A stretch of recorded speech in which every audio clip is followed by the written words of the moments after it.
I've been wanting to do something artistic with circuit boards for a while, and I've been collecting quite a pile of memory sticks and old motherboards and just interesting bits. And I have a couple of art projects in mind.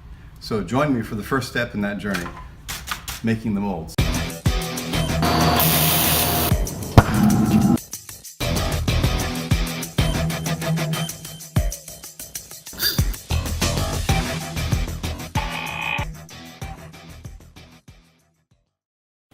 Today I'm going to go from circuit boards with all of their intricate details to silicone, to wax, and eventually to plaster and to copper.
I've got this plugged up. I'm using clay to plug all the undercuts underneath that copper heat spreader. I've smoothed it around the best I can on the top, and on the back side it's a much cruder job, honestly, because I don't care about the back side. That's going to be hot glued down. So this is the side that matters, and I'm trying to capture that cool fan detail, so I plugged it from the back side. These holes are going to cause a problem because the silicone will flow through there and get stuck. I don't care about the back side. So the easy fix is you just put a piece of tape over the hole. Done. Now silicone can't flow through there.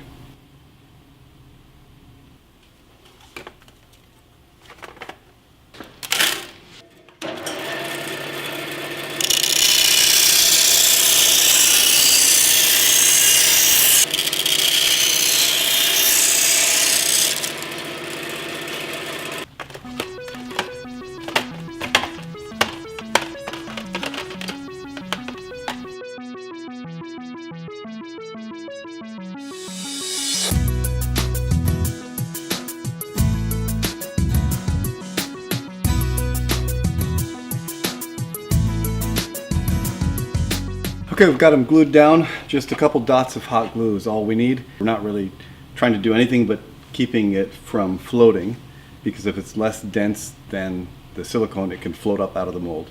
These may actually be heavy enough that they can stay put, but hot gluing them makes sure that they won't shift around and touch each other. Also, hot glue is easy to remove once I demold it.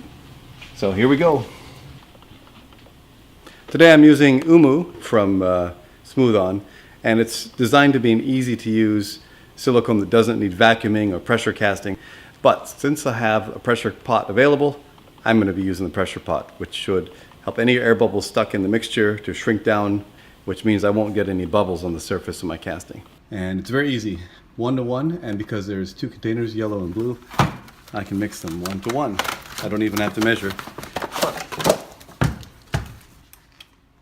30-minute pot life, that's good. Okay.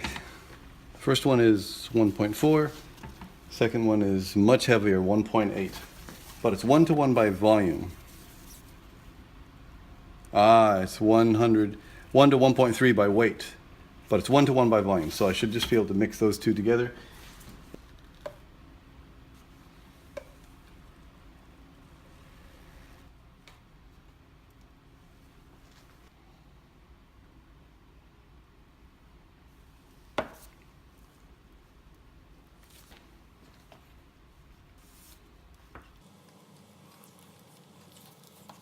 I don't have enough space to put all of it in one container at a time.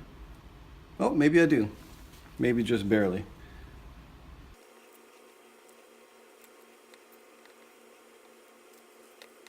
This color the silicone turns into.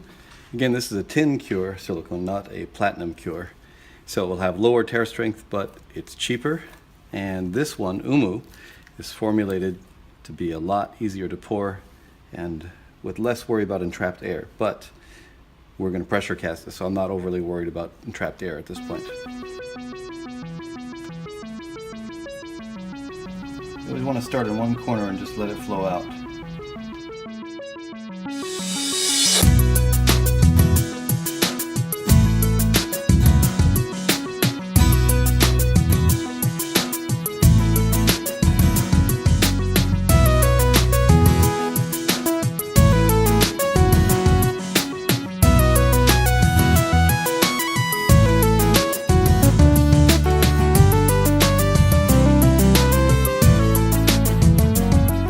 Which one to do next? I think that one's pretty interesting.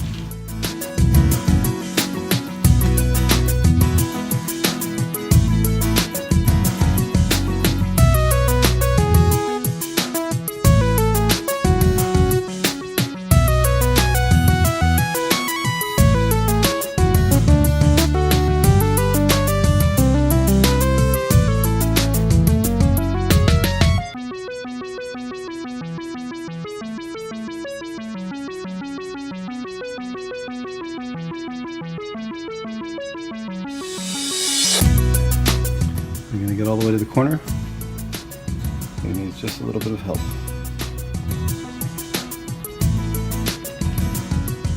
I've got about that much left. That means I've got enough for one more.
Okay, it's been at least 10 hours, and that's all we needed to get the resin cured.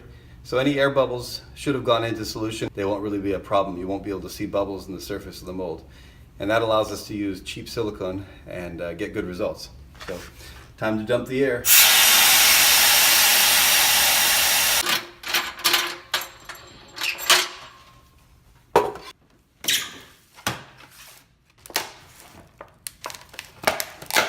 Fully cured, nice little pancake.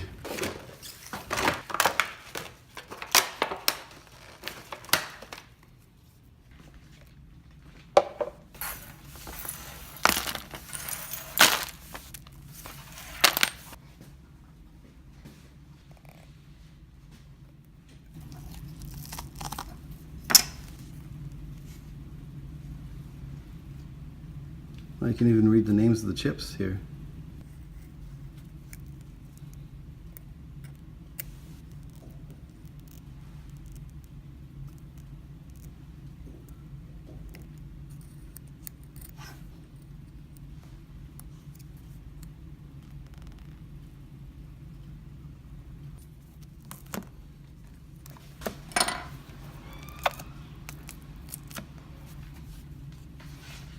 Look at the detail.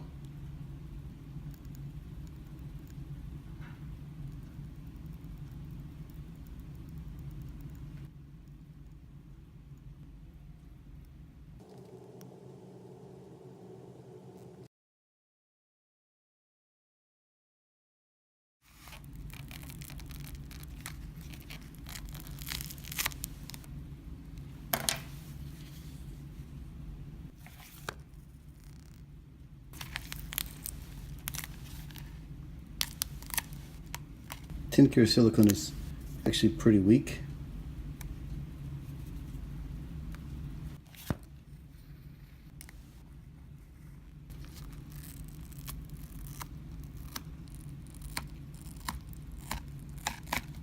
That's a very satisfying sound, I would say.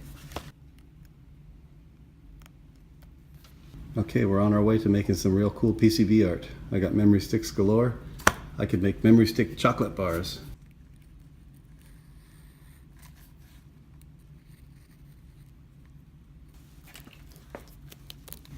Even the waste parts are kind of cool.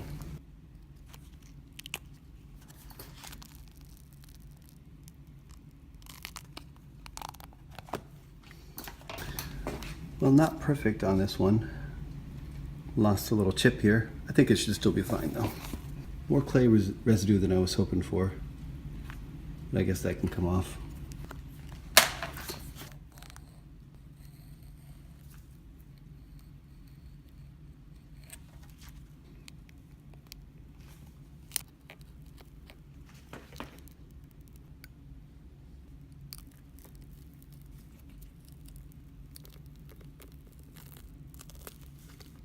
That's kind of interesting. Maybe I can use that for something. And it did, in fact, catch all the interesting traces I wanted to catch, including all the vias.